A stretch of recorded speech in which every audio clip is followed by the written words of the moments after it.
Je vous salue tous au nom puissant de Jésus-Christ. Alors, mes frères et sœurs, nous allons parler aujourd'hui de la spiritualité qui se cache dans les œuvres de notre Seigneur et Sauveur Jésus à passer sur la croix. Nous allons parler des heures que Jésus a passées sur la croix. Ces heures ont été tellement prophétiques. Mais avant de pouvoir parler de ces heures, j'aimerais d'abord parler de comment les Juifs lisaient leur heure. Les Juifs, à l'époque, lisaient leur heure d'une manière, ils divisaient par 3. Amen. C'était la première heure. C'est-à-dire que la fourchette de la première heure contient 3 heures. La fourchette de la deuxième heure contient 3 heures et etc. C'est-à-dire de 0 à 3 heures, c'était pour eux la première heure. De 3 heures à 6 heures, c'était pour eux la deuxième heure.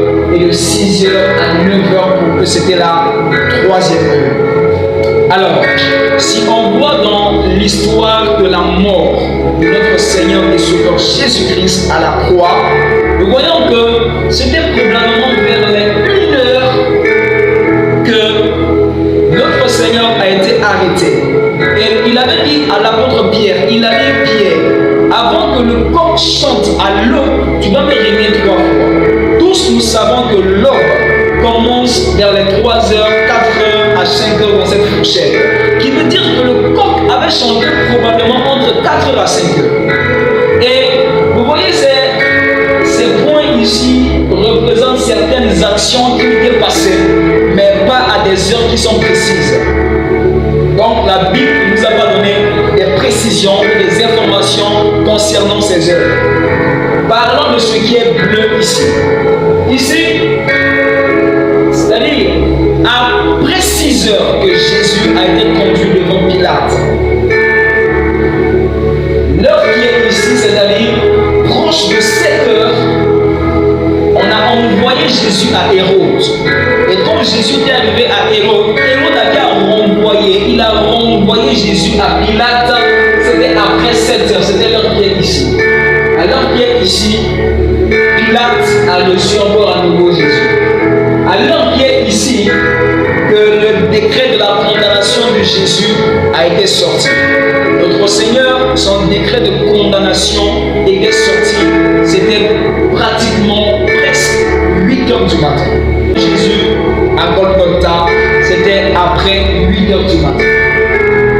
Et voyons ce qui est rouge ici, qui est sur la lettre, qui est sur le chiffre 9, c'était pratiquement à 9 heures que Jésus a été crucifié. D'après l'horloge juive, c'était dans la 3e heure que Jésus a été crucifié. Souvenez-vous, je vous ai dit que chez les Juifs, ils lisaient leur heure d'une manière 3, 3, 3, 3.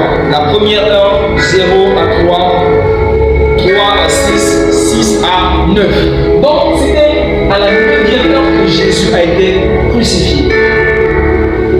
Pratiquement à 10 heures que Jésus avait reçu cette humiliation où les gens le disaient, si tu es fils de Dieu, descends toi-même de la croix et fais aussi nous descendre. C'était vers 10 heures, c'était vers la 3e heure que Jésus avait reçu ces condamnations, ces aberrations. Alléluia. À 11 heures, amen, Jésus a racheté un homme. Le voleur qui était à côté de Jésus, il a été racheté probablement à 11 heures. Bien-aimé, je prophétise sur ta vie que à 11 heures, tu reçois ton rachat. À 11 heures, tu reçois quelque chose que tu ne t'as pas attendu avec cela. Bien-aimé, il est dans la Bible qu'il y en a certains qui travaillent à midi, d'autres sont employés le matin, certains le soir, mais tous reçoivent le même salaire, la même rémunération. Le Dieu que nous servons, c'est un Dieu de grâce. Que Dieu fait grâce à ton ministère. Même s'il y a des choses que vraiment tu en as vu chez certains, Dieu les a amenés quelque part. Pourquoi tu veux attendre, tu voulais attendre pendant beaucoup d'années, que cela te soit donné maintenant d'une manière gracieuse dans le nom de Jésus-Christ. Pourquoi? Parce que ce voleur a été racheté à 11 heures. À la 6e heure, il était à 12 heures à midi,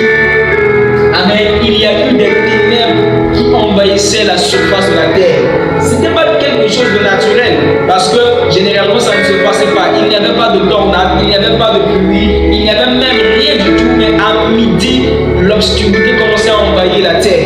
Bien-aimés frères et sœurs, voilà pourquoi faites très attention à midi.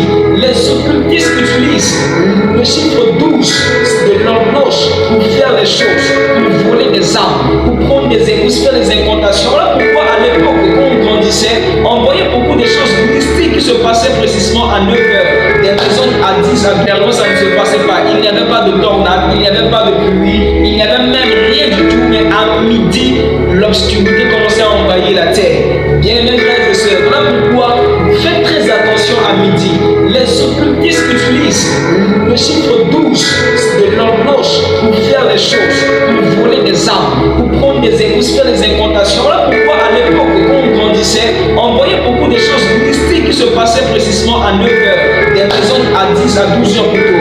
Des maisons qui commençaient à prendre feu à 12 h. Des gens, des accidents bizarres à 12 h. Midi, c'est l'heure où on doit se lever à la prière. Midi, c'est l'heure où tu dois prier. Midi, c'est l'heure que Daniel commençait à prier. Parce que prophétiquement parlant, à midi, les ténèbres sont là. Les ténèbres viennent pour guetter. Les ténèbres viennent pour voir ceux qui personnellement leur garde.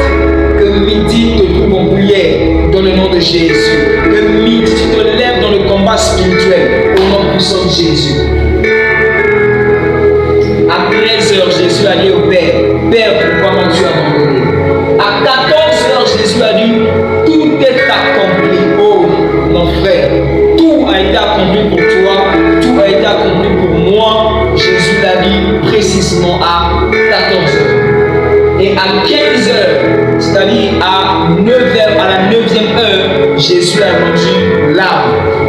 Il a rendu l'âme à la 9e heure, précisément à 15 h du soir, à la 3e heure du soir. 3e heure du soir, c'est 15 h. Pour les Juifs, c'était la 9e heure. Alléluia. Et voyant que notre Seigneur a souffert, il a monté à la croix à la 3e heure. Dieu, si on doit prêcher l'évangile, on doit prêcher l'évangile là très bien, parce que c'est la puissance de Dieu. La puissance de Dieu se trouve dans ce que je suis en train de t'expliquer. Si tu comprends cela, ton ministère aura une puissance. Ton ministère sera accompagné de puissance, ton ministère sera accompagné de gloire. Bien-aimé, la puissance qui se trouve dans la croix, c'est cette puissance qui a ressuscité Jésus d'entre les morts. Cette puissance qui a fait de lui Seigneur. Il était appelé Seigneur. Pourquoi? Parce qu'il est ressuscité des morts. Il était appelé Seigneur parce qu'il est ressuscité des morts. Et c'était la puissance qui était dans la croix qui a ressuscité notre Seigneur et Sauveur Jésus-Christ.